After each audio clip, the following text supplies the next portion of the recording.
Back in the before times, people couldn't watch game reviews on YouTube. This was long before the days of people like the Angry Video Game Nerd or the Nostalgia Critic. Long before the days of channels like Eggs and Bacon Bits. What the fuck was that? In these old, archaic times, a TV channel existed, G4. G4 was made by gamers, for gamers, and reported on all things video games, with great shows like Code Monkeys, American Ninja Warrior, Attack of the Show, and reruns of Cops. There existed a shining, glittering gem of a series, and that series was called X-Play. X-Play would review video games that had just come out on systems like PS2, GameCube, Xbox, and even the Dreamcast, and give them a score from 1 to 5 out of 5. These scores were what they gave us. These were the prototypical YouTube reviewers, except on cable TV in full half-hour episodes, and one episode was a full musical. Oh, thanks, mister. Musical episode! X-Play! X-Play! When we talk about something like X-Play the Musical, you really have to understand the context it was made in to fully appreciate it. Let's use, as a counterexample, the Channel Awesome movies. If you try to watch Kick-Assy by itself, with no knowledge of the Nostalgia Critic, with no knowledge of any of the Channel Awesome video makers, this movie would make no sense at all. It probably doesn't anyway, but I mean, let's be real, that movie is 10 years old and is aged like milk, but still, it had an idea. The idea of taking comedy internet reviews that sometimes included wacky skits in them and stringing it along into a 2-hour adventure of a skit, that's just wild, and unheard of for the year 2010. X-Play the Musical came out in 2007.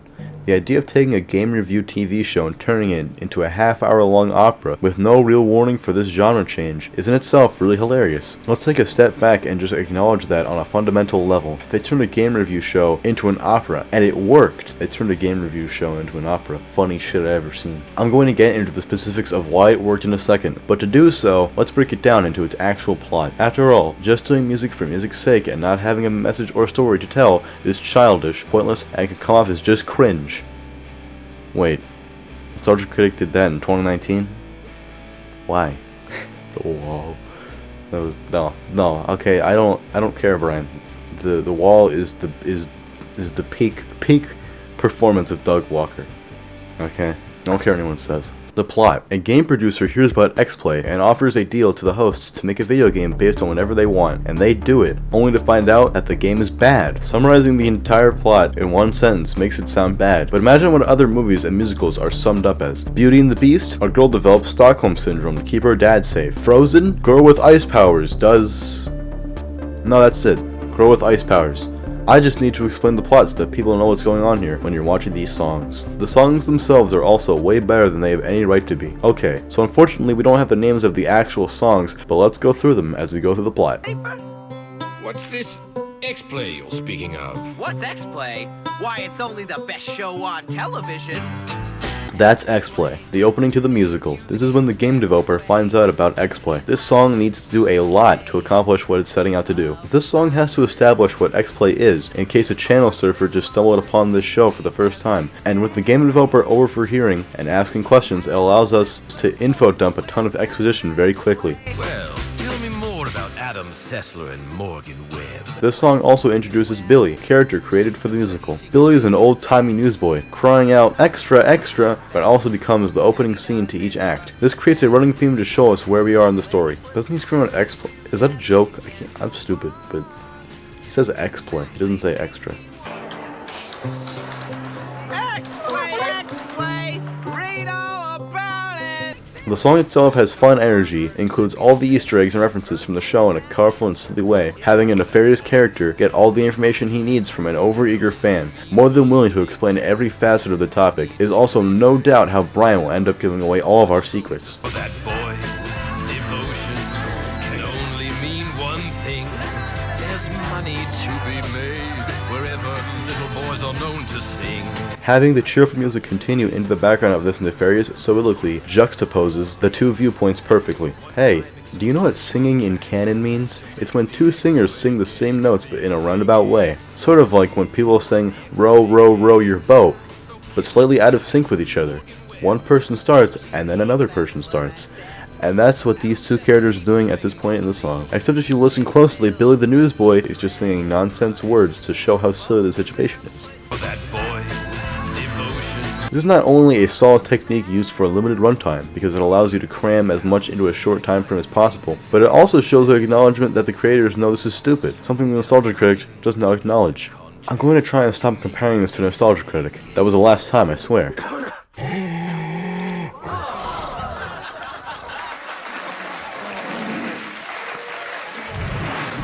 Between the songs, the conceit of the show is that they're reviewing the best game soundtracks of all time, and sadly this was a time made before Undertale came out. Or, you know, Megalovania would be on the list. Do. And cut. Great job. That's a wrap. Pardon me, Adam, Morgan.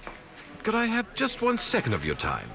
Dream of More opens on a developer walking in on Adam Sessler and Morgan Webb, the hosts of X-Play, and here's where things take a drastic turn into both the symbolic and the allegorical, plus epic devil backup dancers. Okay, so this silhouetted singing, pure chiaroscuro. This dramatic lighting effect on singers, as seen in film noir, or Corpse Bride I guess, plays on a lot of different tropes, but also having that cut back and forth to him singing and dancing under the giant X-Play logo hung in their TV sets symbolizes two different takes on his intents. In one sense, the chiaroscuro effect shows his intentions for what they are. He is the man in the shadows, the back alley dealer ready to strike a deal. But on the other hand, their name is already in lights, so his deal seems almost ineffectual from their point of view. This clashing perspective play with fancy song and dance is intentional on behalf of the writers to illustrate exactly what's going through Adam and Morgan's minds as this is happening. And I don't mean to flaunt, but we get paid to play video games.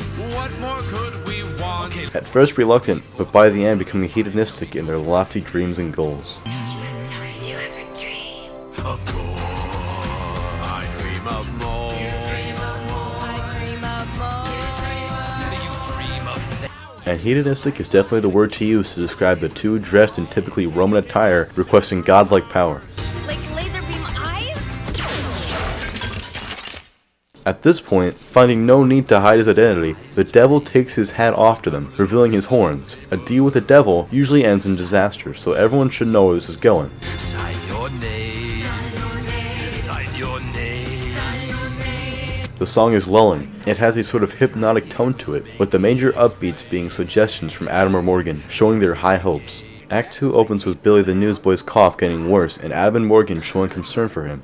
That doesn't sound too good. You should get that checked out. This is an important characterization for later.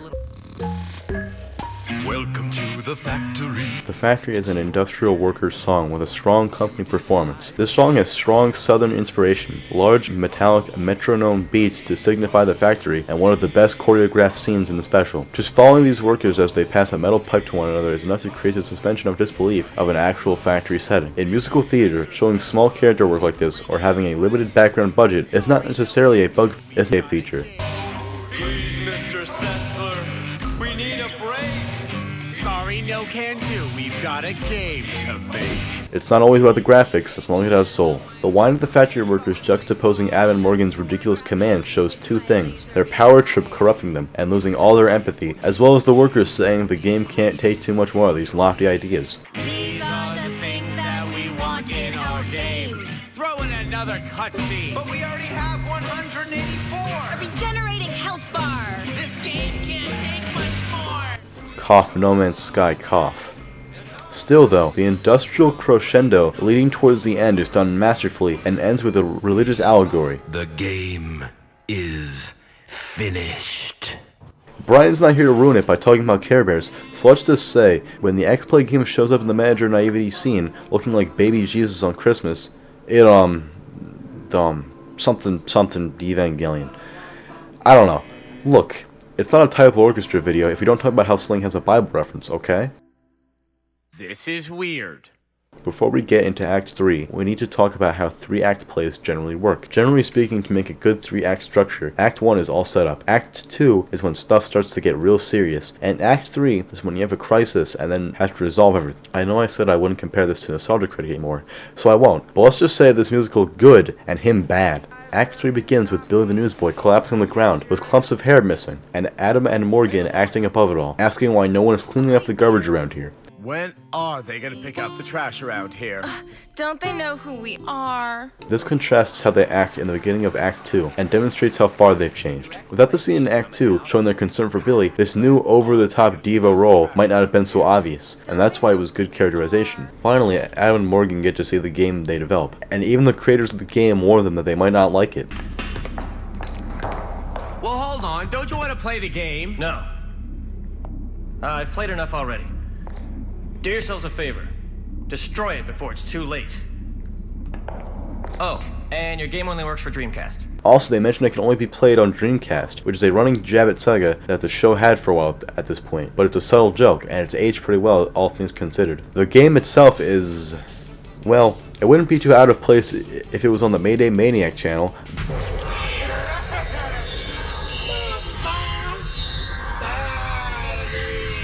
By the way, did I ever introduce myself? I did in the Sans video. I don't fucking remember it. God damn it. But how strong really is he? Calling out Mayday. Oops, wrong channel. This type of video is being narrated by Ganon, the creator of Mayday Maniac. So if you like the things like a screaming red baby asking why his parents don't love him,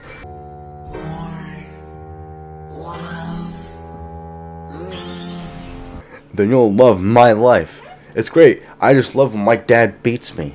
Anyway, Adam and Morgan are terrified of what their game has become, and we get this cool song, What Have We Done? A classical lament archetype, which segues into a soliloquy from the game itself singing, Love me, why don't you love me? Which, like, same.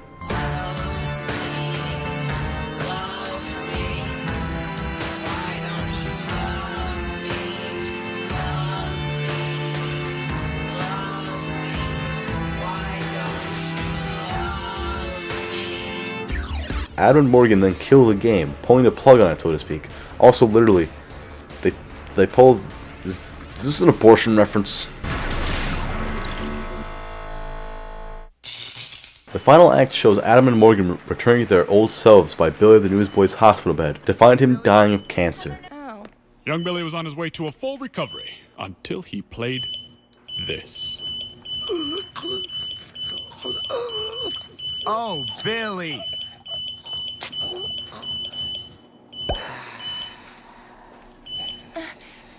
We're sorry. We didn't mean to scare you No. or give you cancer. Adam, we didn't give him cancer. We didn't? Did we?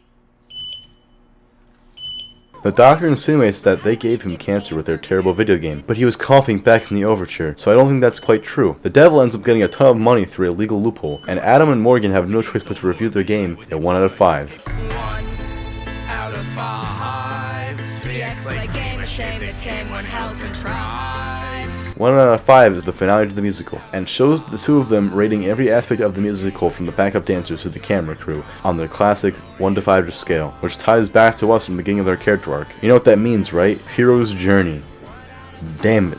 X-Play the Musical actually follows the hero's journey really well, or at least a simplified Dan Harmon 8-part structure. 1. Adam and Morgan are a game review show, as we see in the opening song as well as them on stage in their first scene. They review games. 2. The devil tempts them with a game based on their likenesses, creating a new desire that wasn't there before. This moves them to 3. An unfamiliar situation where they start making the game and demanding more and more. Till 4. They change entirely into superstar divas who no longer care about Billy's health or well-being. 5. They get the game made, but 6. The game turned out to be a Mayday_Maniac video. Please subscribe. 7. They destroy the game and return to their old selves. But 8. Now they're better people for their experience. The fact this musical follows the hero's journey, the 3-act structure model, and the songs are all pretty good is a testament to the talent and craft that went into this. It's just a shame that even though all that and $1 million budget didn't get this episode any more views or praise than any other episode of the show, now X-Play the Musical is just a footnote of a time before internet reviewers made it big. And it came out when I was 2 years old. Give our audience a 5 out of 5 for obedience for sitting through this entire episode.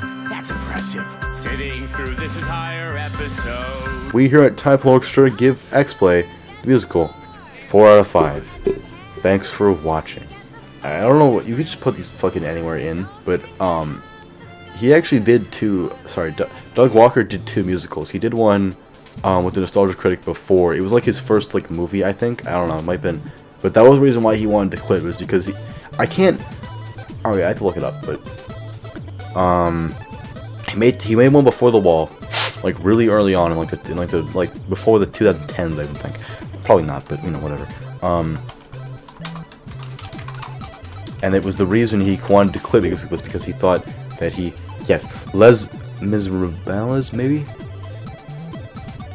No, it was Moulin Rouge, yes.